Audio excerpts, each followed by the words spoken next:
Hi guys, welcome to another audio video, and I'll be reading 2 Samuel 10 of the King James Version Bible, and it reads, "And it came to pass after this, that the king of the children of Ammon died, and Hanun his son reigned in his stead.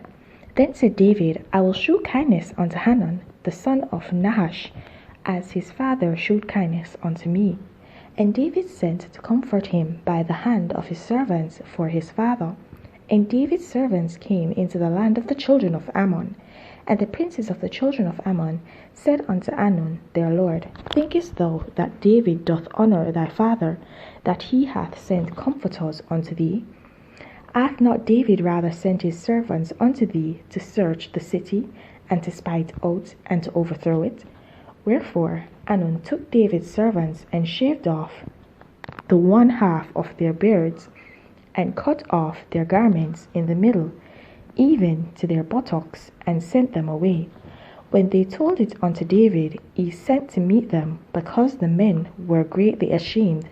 And the king said, Tarry at Jericho until your beards be grown, and then return.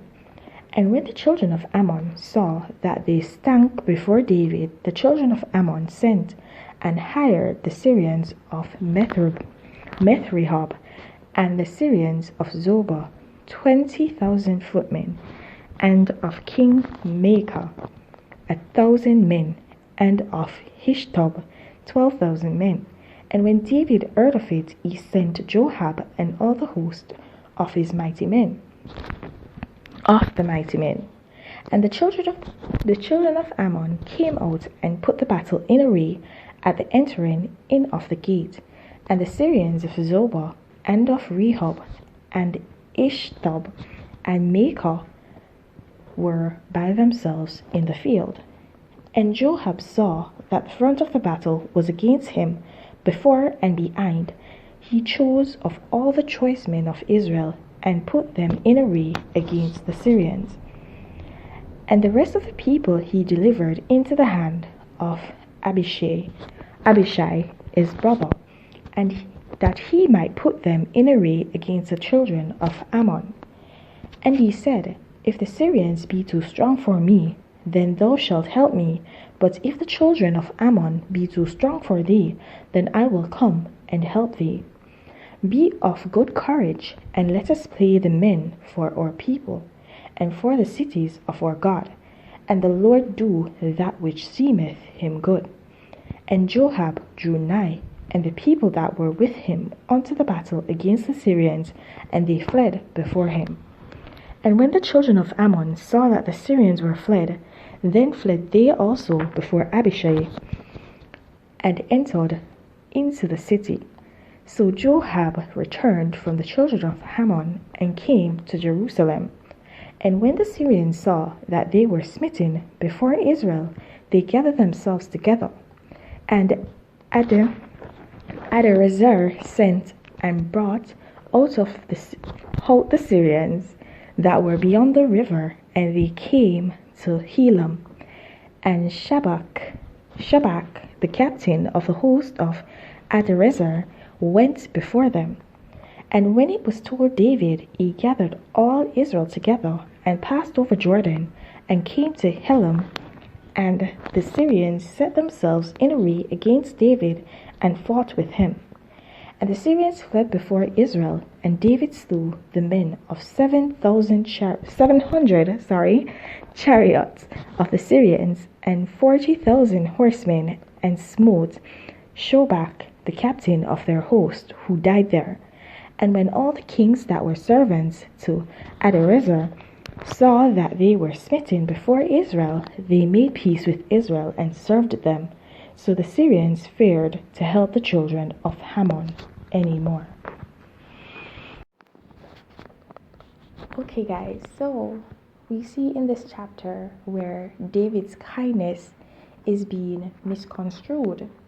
Okay, David was actually trying to show kindness unto Nahash's son. And what happened is that the princes of Ammon, they thought that David was actually just sent his servant to spy out the city so that he could overthrow them. So we see here where a good intent was looked upon in the wrong way. And your good intentions will be looked at in a wrong way from others, and sometimes it will cause wars to break out. It will cause a lot of confusion at times.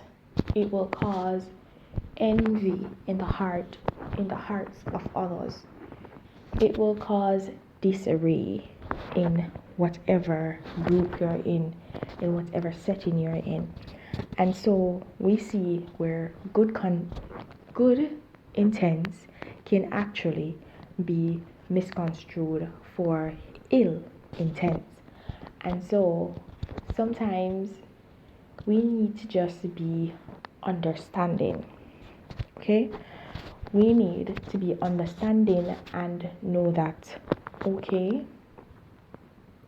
the Lord knows best.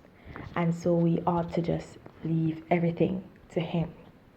Because if you did something with good intent and the individual misconstrued it, and you try to explain to the individual, but they're not taking that explanation, they're not actually considering that explanation as viable, then you just need to leave it right there. There's no further use in trying to explain further, because if they don't see your explanation as viable enough, then nothing else can open their eyes. Probably time will open their eyes to understand what exactly you were doing, and that you actually had good intent in doing what you did and no ill will towards them. Then that's just it. You just have to give them time. Sometimes time is all it takes.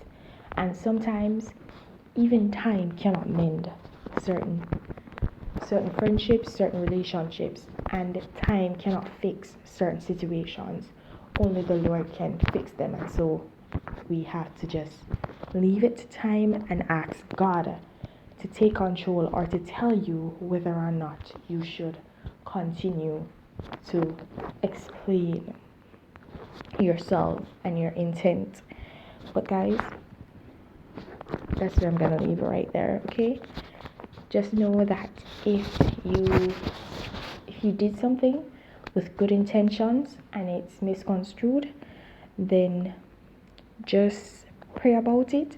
Don't cause a fuss, don't cause a quarrel. Just take it as it is at face value. If the person cannot believe that you have good intentions, and just leave it right there. Okay?